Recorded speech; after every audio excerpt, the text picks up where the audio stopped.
Nous aborderons ici le cas du PER individuel, enfin un contrat où la rente est facultative, le capital étant disponible pour 3 motifs: l'âge de la retraite, en cas de décès et à tout moment pour l'achat de la résidence principale. Véritable aubaine ou vaste fumisterie, on en parle tout de suite après ça.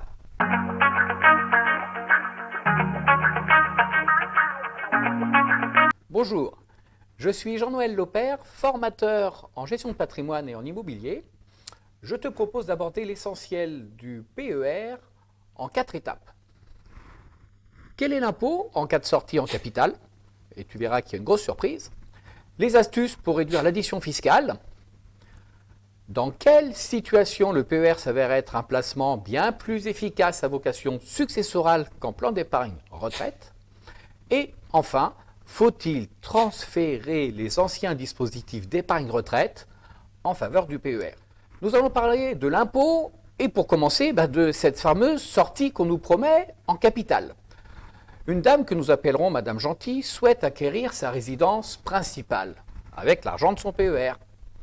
Elle demande le rachat total, son PER est valorisé à 100 000 euros. Et là, première surprise, elle reçoit un virement de 70 000.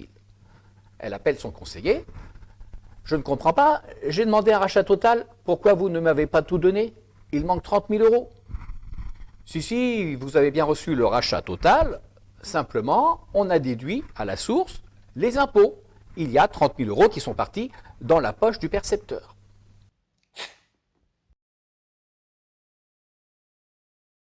Les versements qui ont permis une déduction du revenu imposable à l'entrée sont considérés à la sortie comme des revenus complémentaires et sont par conséquent fiscalisés au même titre qu'un salaire. Et en moins bien, parce que c'est sans l'abattement des 10%. Et selon tes revenus, au moment du rachat, tu risques de changer de tranche et peut-être d'être fortement imposé. Avec un rachat important, ça pourrait coûter très cher. Et bien évidemment, à cela s'ajoutent aussi les intérêts, les gains. Ces bénéfices vont être fiscalisés à la fois à l'impôt sur le revenu et à la fois aux prélèvements sociaux de 17,20%. C'est donc la double peine. Quoique, on peut choisir un prélèvement forfaitaire unique de seulement 30%, qui inclut l'impôt plus les prélèvements sociaux. On le choisira dès lors qu'on est fiscalisé au moins dans la tranche à 30 et plus, puisque bien évidemment ça plafonne comme ça l'impôt à 30. Si je suis non imposable, 0%, je ne paierai que les prélèvements sociaux. Si je suis fiscalisé dans la tranche à 11, ça vaudra le coup également de rester à 11% plus 17,20. Attention toutefois, encore faut-il s'assurer que mon capital plus mes intérêts, quand je les cumule à tous mes autres revenus, ne me fasse pas basculer dans la tranche supérieure. Parlons maintenant du piège du prélèvement à la source. Avec le PER, c'est un petit peu comme dans les films d'action. Tu penses que c'est fini, tu as fait ton rachat l'année dernière, tu as payé tes impôts, et puis cette année tu déclares, tu dis ok, tout est fait avec mon PER. Mais non, le méchant revient à la charge. Je reviendrai. Quand tu effectues un rachat ponctuel sur ton PER, l'année suivante, lors de ta déclaration d'impôt, il faudra impérativement penser à corriger ton prélèvement à la source. Sinon, en septembre, tu subiras un prélèvement sur ton salaire ou sur ta pension de retraite, conformément aux revenus majorés que tu auras déclarés. Il sera encore temps pour te rendre aux impôts et corriger le trop-perçu, sauf que ça peut prendre 1 à 3 mois avant d'être comptabilisé. Et si l'impôt est prélevé à tort, pas de souci, il sera remboursé, mais l'année suivante, au mieux en juillet, au pire en octobre. Si je reviens sur le cas de Madame Gentil, avec ses 100 000 euros, eh bien c'est 2 500 mensuels de prélèvement à la source. Et donc là, évidemment, s'il faut attendre 1 an pour se faire rembourser de cette somme-là, ça peut être préjudiciable.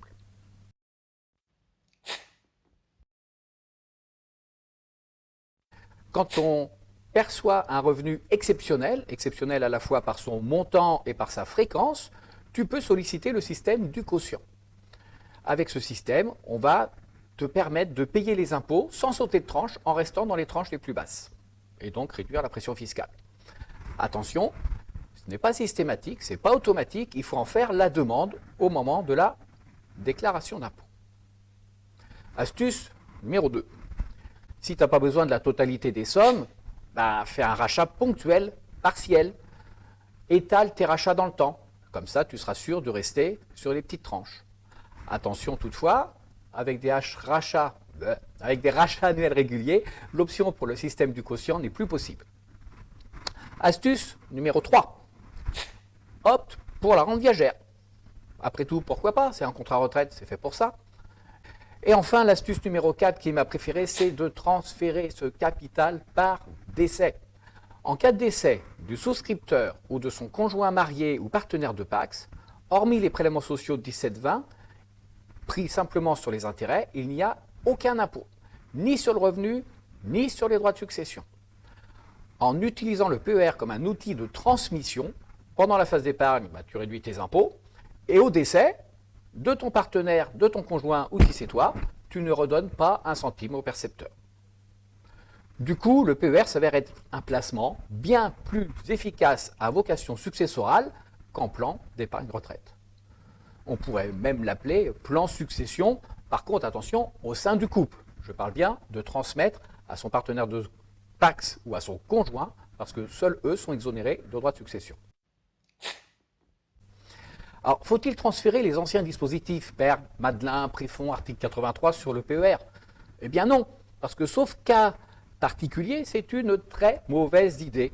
Les anciens produits d'épargne retraite permettent eux aussi une sortie en capital. C'est possible dès lors que la rente est inférieure à 100 € par mois. Et 100 € par mois, c'est quoi? C'est un capital de 35 000. Attention, toutes les compagnies n'appliquent pas cette règle.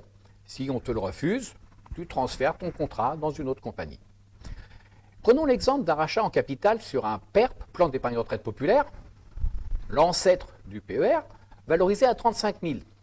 Après impôts et prélèvements sociaux sur un PER, un contribuable fiscalisé dans la tranche à 30% percevra la somme de 30 600 €. Alors qu'avec un PER, donc le frottement fiscal est plus important, il ne percevrait que 28 000. Les anciens produits d'épargne retraite n'ont rien à envier au PER. Dans bien des cas, le transfert en faveur du PER s'avérera complètement contre-productif. On peut se poser la question, est-ce que c'est judicieux? Faut-il ouvrir un PER? Oui, si tu veux réduire tes impôts, tu es fiscalisé à 30, 41, 45, et si tu as des liquidités à côté, profite de ce dispositif. Tu réduiras tes impôts en fonction de ta tranche fiscale. Mais attention, avec une inconnue et de taille, si tu envisages une sortie en capital, les tranches peuvent changer. Tu peux très bien déduire 30% aujourd'hui et redonner 35 ou plus demain sur tes versements au moment du rachat. Si tu es marié ou pacsé, envisage plutôt une sortie des capitaux par décès, version PER succession. Et pour ta retraite, je te recommande l'assurance vie avec sa fiscalité dérisoire lors des rachats, ou mieux, l'immobilier locatif en location meublée ou à l'impôt sur les sociétés. Et pourquoi pas un SCPI, mais nous y reviendrons sur tous ces sujets. Like, dis-moi en commentaire si cela t'a été utile, si je me suis bien fait compris, et abonne-toi. À très vite.